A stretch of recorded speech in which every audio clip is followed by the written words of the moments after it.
Assalamualaikum warahmatullahi wabarakatuh. Sebelumnya perkenalkan, nama saya Kemas Muhammad Sultan Asik dengan NIM 211012.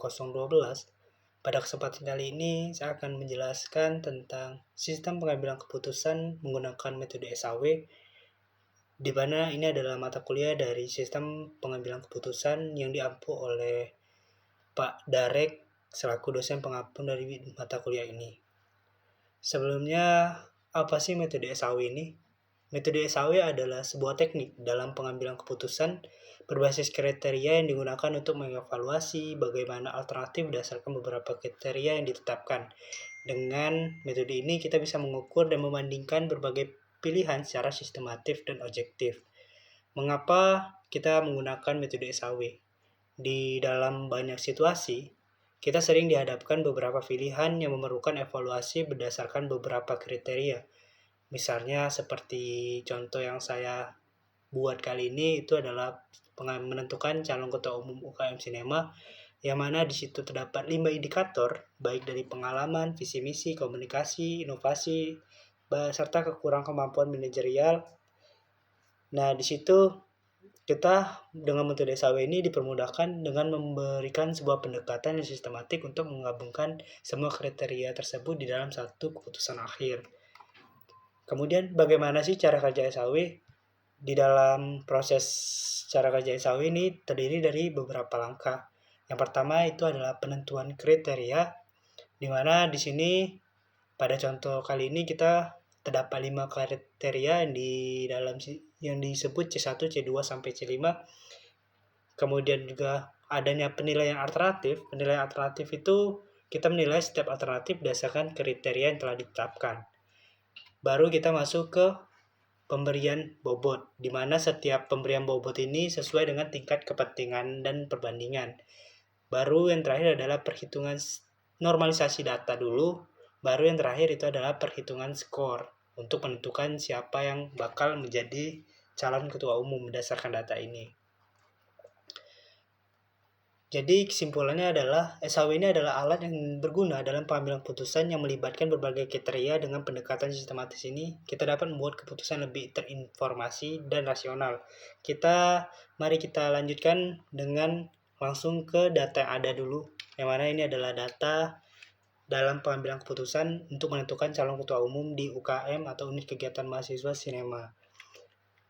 Yang pertama kita yang pasti punya kriteria dulu. Itu ada C1, C2. Di sini ada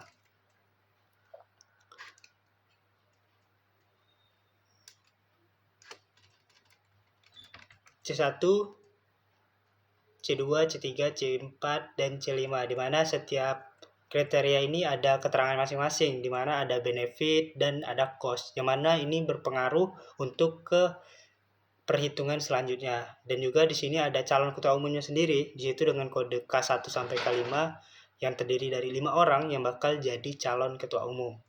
Dimasuk di kategori penilaian pertama, ini adalah penilaian yang mungkin dilakukan oleh pihak penilaian dari beberapa kategori kriteria yang ada, yang mana di sini udah dikasih nilai dari 80, kemudian sampai di akhirnya itu ada 40.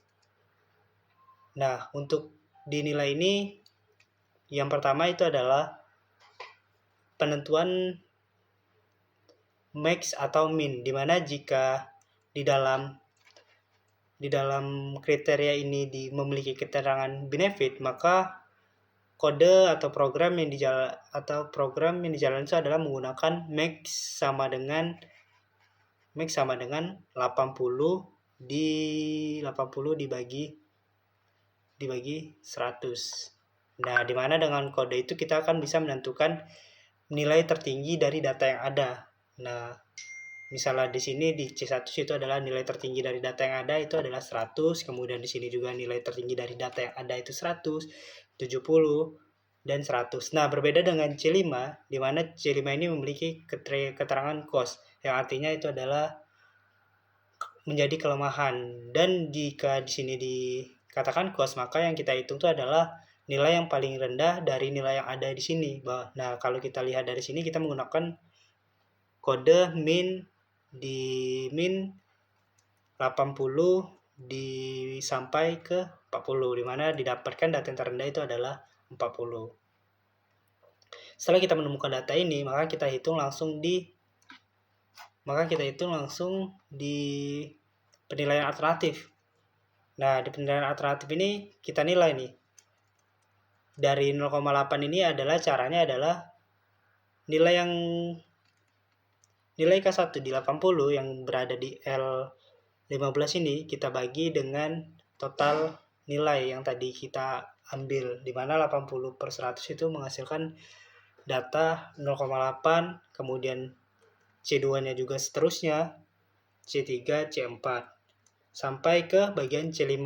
Nah, di C5 juga sedikit berbeda dengan nilai yang lainnya, karena di C5 ini cost bukan benefit, maka pembagiannya dibalik menjadi hasil dari hitungan di C5 yang total ini, yang 40, dibagi dengan nilai seperti 80, 45, 50, 60, dan 40. Maka dapatlah hasilnya yaitu 0,5, 0,89, 0,8, 0,67, dan 1. Jika kita dapat sudah penilaian alternatif, maka kita langsung masuk ke pemberian bobot, di mana pemberian bobot ini untuk totalnya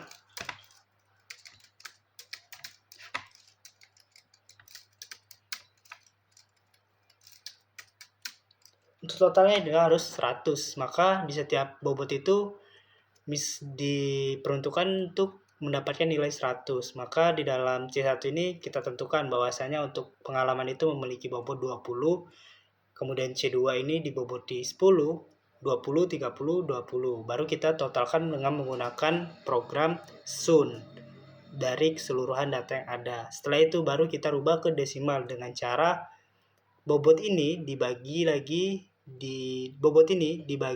dengan bobot per 100 atau 20%. Nah, maka dari program itu menghasilkan hasil itu adalah 0,2, 0,1, 0,2, 0,3, 0,2. Baru kita kembali lagi ke total lagi, baru kita menggunakan kode sum untuk menghitung jumlah keseluruhannya. Maka didapati bahwasanya jumlah dari keseluruhan ini adalah 1. Baru ke penilaian, setelah itu kita normalisasi data dulu terlebih dahulu. Di mana normalisasi data ini programnya sama dengan kita dengan penilaian alternatif, di mana di sini adalah 0,8 ini didapati dengan cara 0,8 yang 0,8 di perhitungan alternatif ini dibagi dengan 0,1 dan didapatkanlah hasil dari yaitu 0,8, yang dimana disitu kode adalah D16 dibagi dengan 21. Dan juga jangan lupa menggunakan dolar untuk di bagian satunya biar tidak ada perpindahan untuk kedepannya, biar bisa kita persimpel ketika kita menarik data di Excel.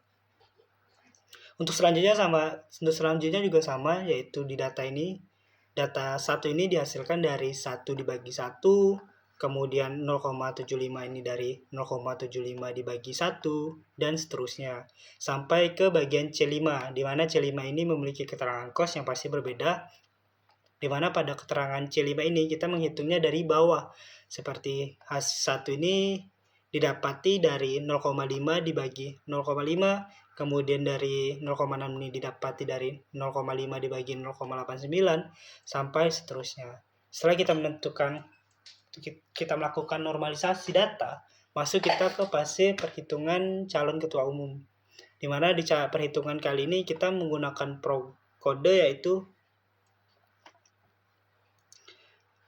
di sini menggunakan kode yaitu adalah D4 atau 0,8 dikali dengan 0,2 sesuai dengan kode C1 dan K1-nya. Jadi di 0,8 ini dikali 0,2 baru ditambah 1 dikali 0,1, baru ditambah 1 dikali 0,2, baru ditambah lagi 0,65 ditambah 0,3, dan 1 ditambah 0,2. Maka didapatkanlah hasil maka dapati hasil 0,85. Setelah itu baru kita ke selanjutnya, itu sama saja, cuman hanya kita menyesuaikan dengan tabel. Yang tadi 0,8 maka kita melanjutkan dengan 0,1 dikali 0,2, 0,75 dikali 0,1 dikali 0,2 ditambah 0,7 dikali 0,1 dan seterusnya. Maka didapatilah hasil data yang ada saat ini. Di mana di sini dengan data yang ada ini kita sudah bisa menentukan nilai. Mungkin kalau dari data ini kita bisa menentukan nilainya secara langsung karena cuma memiliki 5 data. Tapi ketika data ini berisikan banyak data seperti 100 data, kita bisa menggunakan program seperti rank, kemudian kita arahkan ke kode rank yang akan dituju, baru kita blok semua kode tersebut untuk mendapatkan nilai itu kodenya. Jadi kita akan di situ kita bisa menentukan ranking dari data yang ada. Seperti sini, bahwa di sini di coding di sini ada D4 itu dibagi D4 sampai D44 sampai D48. Maka di sini muncullah rankingnya, bahwasanya rank 1 K1 ini ranking 2, K2 ranking 3, K3 ranking 5, K4 ranking 1 dan K5 ranking 4. Setelah itu baru kita urutkan siapa yang menjadi rank 1, di mana di sini sudah ada urutannya, bahwasanya rank 1 itu ada di rank 1 itu oleh K4 Resik, kemudian ranking 2 itu K1 Kemas, dan seterusnya. Baru karena kita hanya membutuhkan satu orang untuk menjadi ketua umum, maka terpilihlah K4 dengan perolehan nilai 0,85 sebagai calon untuk ketua umum UKM Sinema. Nah, begitulah contoh dari perhitungan menggunakan sistem SAW, di mana sistem SAW ini merupakan teknik dalam pengambilan keputusan berbasis kriteria yang digunakan untuk mengevaluasi berbagai alternatif berdasarkan beberapa kriteria. Mungkin sekian dari saya terkait cara kita mengambil keputusan menggunakan metode SAW atau biasa dikenal dengan metode Simple Additive Weighting. Lebih kurangnya saya mohon maaf. Wabillahi taufiq wal hidayah. Wassalamualaikum warahmatullahi wabarakatuh.